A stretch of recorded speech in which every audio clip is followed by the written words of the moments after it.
It was about 1400 BC, 1,000 years after the flood, that the children of Israel came into the land of Canaan.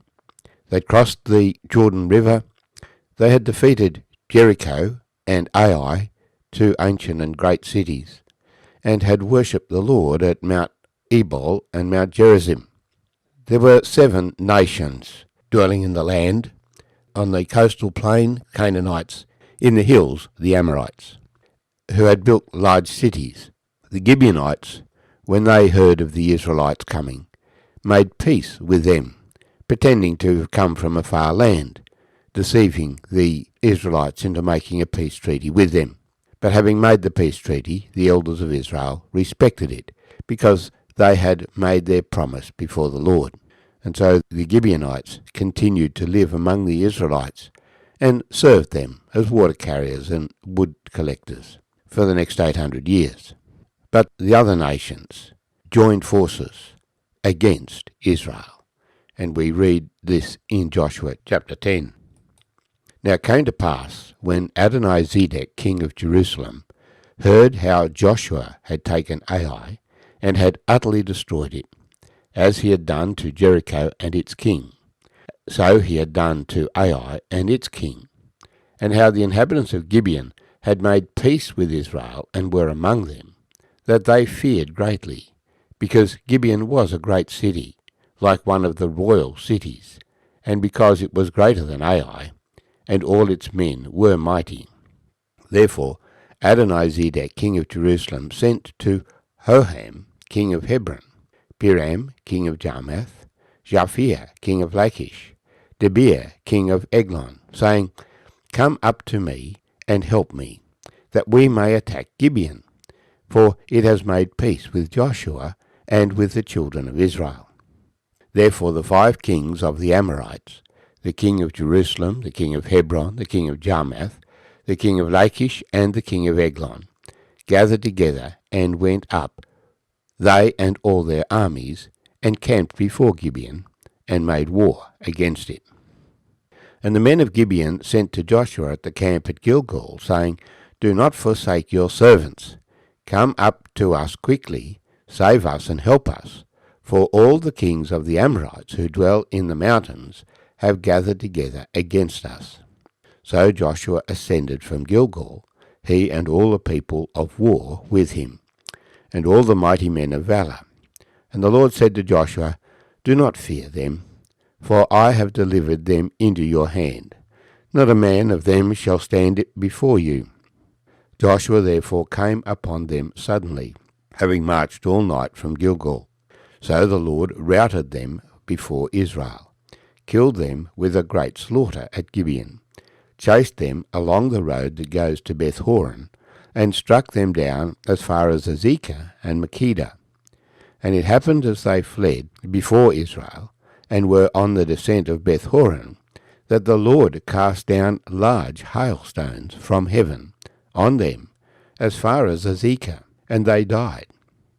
There were more who died from the hailstones than the children of Israel killed with the sword. Then Joshua said to the Lord in the day when the Lord delivered up the Amorites before the children of Israel, and he said in the sight of Israel, Sun, stand still over Gibeon, and moon in the valley of Ajalon. So the sun stood still, and the moon stopped, till the people had revenge upon their enemies. Is this not written in the book of Jasher? So the sun stood still in the midst of heaven, and did not go down for about a whole day. And there has been no day like that, before it or after it, that the Lord heeded the voice of a man, for the Lord fought for Israel. Then Joshua returned, and all Israel with him, to the camp at Gilgal. But the 5 kings had fled and hidden themselves in a cave at Makkedah. And it was told Joshua, saying, The 5 kings have been found hidden in the cave at Makkedah. So Joshua said, Roll large stones against the mouth of the cave, and set men by it to guard it. And do not stay there yourselves, but pursue your enemies, and attack their rear guard. Do not allow them to enter their cities, for the Lord your God has delivered them into your hand. Then it happened while Joshua and the children of Israel made an end of slaying them with a very great slaughter, till they had finished, that those who escaped entered fortified cities, and all the people returned to the camp, to Joshua at Makkedah in peace. No one moved his tongue against any of the children of Israel. Then Joshua said, Open the mouth of the cave, and bring out those 5 kings to me from the cave. And they did so, and brought out those 5 kings to him from the cave, the king of Jerusalem, the king of Hebron, the king of Jarmuth, the king of Lachish, and the king of Eglon. So it was, when they brought out these kings to Joshua, that Joshua called for all the men of Israel, and said to the captains of the men of war who went with him, Come near, put your feet on the necks of these kings. And they drew near, and put their feet on their necks. Then Joshua said to them, Do not be afraid, nor be dismayed. Be strong and of good courage, for thus the Lord will do to all your enemies against whom you fight. And afterward Joshua struck them and killed them, and hanged them on 5 trees, and they were hanging on the trees until evening.